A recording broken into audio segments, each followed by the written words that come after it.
दोस्तों, आज के युग में कहा जाता है कि अगर आप भलाई करेंगे तो निश्चित तौर पर आपको बुराई का सामना करना पड़ेगा।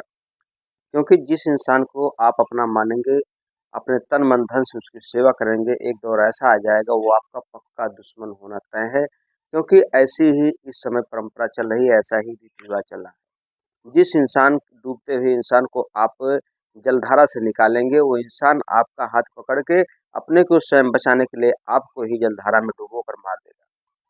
दोस्तों, ऐसा ही वाक़या जब होता है समाज में तो एक बार दिल टूट जाता है कि किसी के ऊपर विश्वास कैसे किया जाए, किसी के ऊपर कैसे भाईचारा बनाया जाए, कैसे आपस में मिल-मिलाकर रहा जाए, कैसे किसी की सहायता किया जाए। कहा जाता है कि रहीमन धागा प्रेम का मत तोड़ो चटकाए और तोड़े से फिर ना जुटे, जुड़े गांठ पड़ जाए। दोस्तों, अगर प्रेम का जो डोरी होती है, जो धागा होता है, अगर वो टूट जाता है एक बार विश्वास का, तो फिर जुड़ने में उसको समय लगता है। जब समय लगता है तो उसमें अगर जुड़ भी जाता है तो निश्चित एक डोर में गांठ पड़ जाती है। तो इसी तरीके से रिश्ते में भी गांठ पड़ जाती है। अगर एक बार रिश्ता टूट गया तो उस रिश्ते को बनाने के लिए कई महीनों, कई सालों लग जाते हैं और साल लगने के बाद भी उस रिश्ते की मिठास कड़वाहट में कहीं न कहीं बदली रहती है। और इस तरीके से दोस्तों ऐसा ही एक मामला प्रकाश में आया है कि जहाँ पर एक पड़ोसी के ऊपर बहुत ही दिल से, बहुत ही ईमानदारी से साथ निभाता है, वहीं पर एक पड़ोसी उसकी पत्नी के ऊपर गलत निगाह रखता है। लेकिन यह भनक उसको कानो-कान नहीं होती और ये सिलसिला ना जाने कितनों दिनों से चलता है। वह जो महिला होती है अपने घर में ही सिलाई सेंटर चलाती है और तमाम बच्चियों को सिलाई सेंटर की जो शिक्षा होती है उसको सिखाती है, उन्हें अच्छी दिशा में ले जाती है। दोस्तों नमस्कार, प्रणाम, मैं मोनू भारद्वाज। आज की ये जो सच्ची घटना है, ये घटना है उत्तर प्रदेश का एक जौनपुर जिला लगता है। दोस्तों जौनपुर जिला की ही एक नाई परिवार की एक घटना है जहाँ पर एक लड़का और एक उसकी पत्नी, उसके पिताजी रहते हैं। माताजी की मृत्यु हो गई। पति की जो शादी हुई उसकी नई नवेली दुल्हन जब घर पे आती है तो दुल्हन काफ़ी सुंदर है। दोनों पति-पत्नी आपस में बहुत खुशीपूर्वक दिन बिताते हैं। तभी एक दिन पति काम के सिलसिले में, रोज़ी-रोटी के सिलसिले में बाहर चला जाता है। अब घर पर बहू और उसके ससुर रहते हैं। तभी उस दुल्हन के मन में एक विचार आता है कि क्यों ना अपने पति के कारोबार में, अपने पति के रहने-सहने में, अपने पति की आमदनी में कुछ हाथ बढ़ाया जाए। दोस्तों तब वह महिला जो है, दुल्हन जो होती है, वह एक सिलाई सेंटर अपने पति से फ़ोन करके सहमति जताती है, सहमति लेती है और एक सिलाई सेंटर घर पे खोल देती है। जब सिलाई सेंटर खोल देती है तभी वहाँ की आस-पड़ोस की तमाम बच्चियाँ आती हैं सिलाई सेंटर पे और सीखने लगती हैं। जब सीखने लगती हैं तो धीरे-धीरे ये सिलसिला काफ़ी दिनों तक चलता रहा।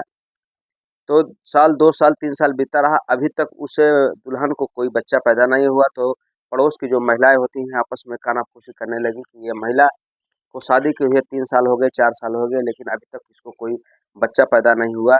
दोस्तों समाज में बहुत ही बुराइयाँ होती हैं क्योंकि समाज की जो महिलाएँ होती हैं, उस परिवार की, जिस परिवार की होती हैं वो तो नहीं बोलती, लेकिन जो आस-पड़ोस की महिलाएँ होती हैं, आपस में काना-फूसी करने लगती हैं कि इसको बच्चा नहीं पैदा हुआ, ऐसी है, वैसी है।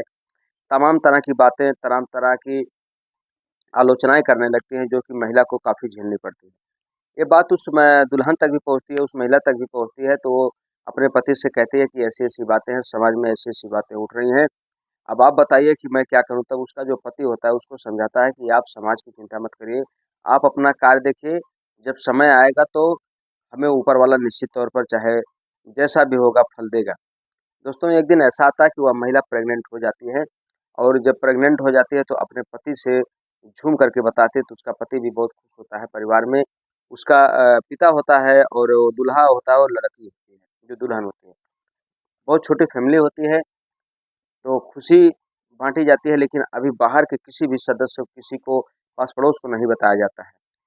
तो जब वो वह लड़का कहता है कि अब हमारे घर में एक किलकारी गूँजने वाली है, चलो मैं चलता हूँ अब काम पे, और लड़का फिर चला जाता है प्रदेश अपने रोज़ी-रोटी के सिलसिले में। तभी पड़ोस की एक महिला होती है, ना जाने उसकी कौन-सी दुश्मनी होती है, वह महिला एक दिन उस दुल्हन को अपने घर पे बुलाती है, कहती है आज हमारे घर पे आपका भोजन का निमंत्रण है, आज दावत है। तो महिला काफ़ी खुश होती है, कहती है ठीक है दीदी मैं आपके घर पे आऊँगी। जैसे ही शाम का वक़्त होता है तो महिला उस पड़ोस वाली के घर पे जाती है और धीरे धीरे समय बीता जाता है, रात के 11 बज जाते हैं। उस महिला के खाने में ऐसा कुछ पदार्थ मिलाया जाता है कि वह महिला बेकाबू हो जाती है, यानी कि काम वासना से वशीभूत होकर इतना उत्तेजित हो जाती है कि वह पहचान नहीं पाती कि मेरा पति है या कोई और है।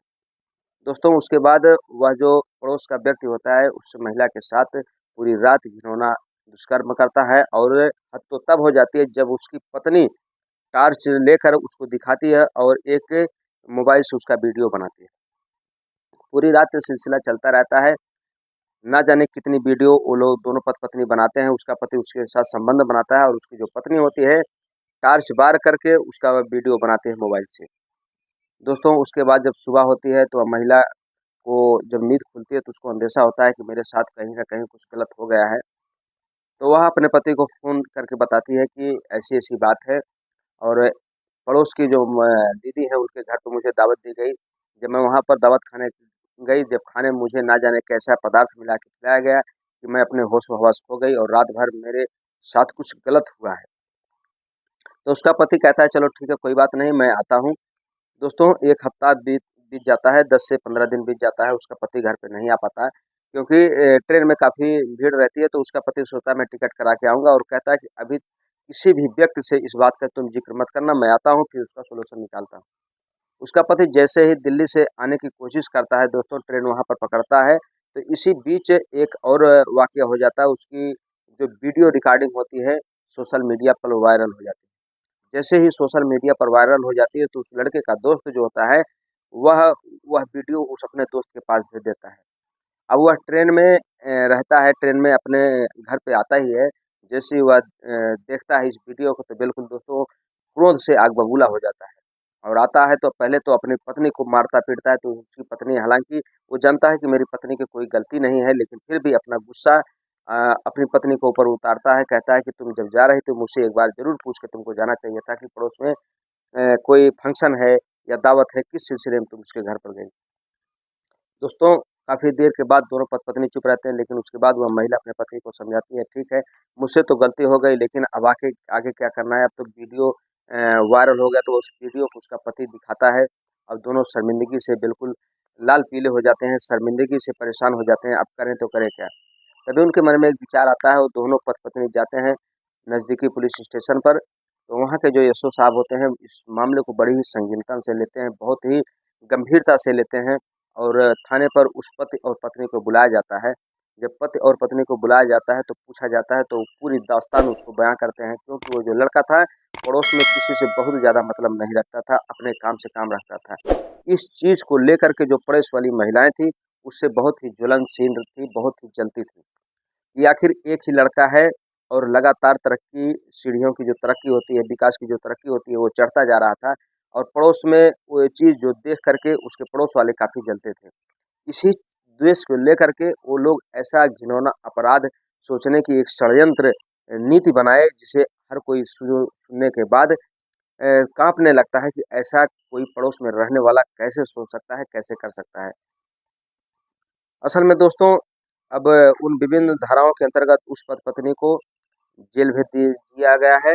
अब वो दोनों जेल में हैं, और ये जो पति-पत्नी से तमाम संवाददाता पेपर के माध्यम से, सोशल मीडिया के माध्यम से जो खबर जब लोगों तक पहुँचती है तो लोग भी परेशान हो जाते हैं कि अब विश्वास किस पर किया जाए और किस पर नहीं किया जाए। क्योंकि अगर पड़ोस में रहने वाले व्यक्ति ही अगर ऐसी-ऐसी वारदात को अंजाम दे देंगे, तो व्यक्ति, इससे अच्छा है कि कहीं जंगल में जाके रहे, कहीं पहाड़ों पर जाके रहे, किसी वीरान सुनसान जगह पर जाके रहे, क्योंकि अब भरोसा किस पर किया जाए, किस पर एतबार किया जाए। दोस्तों, हमारी कहानी कहने का उद्देश्य आपके दिल को ठेस पहुँचाना नहीं, बल्कि आपको जागृत करना है, आपको सतर्क करना है। पुनः एक बार मैं अपने यूट्यूब चैनल के माध्यम से अपने हृदय तल की गहराइयों से आपका स्वागत, हार्दिक वंदन, अभिनंदन करता हूँ। दोस्तों, आप हमारे चैनल को सब्सक्राइब करें, दोस्तों में शेयर करें, कमेंट करें। मिलते हैं अगले वीडियो में, तब तक के लिए आप अपना ख्याल रखें। जय हिंद, जय भारत, हर हर महादेव।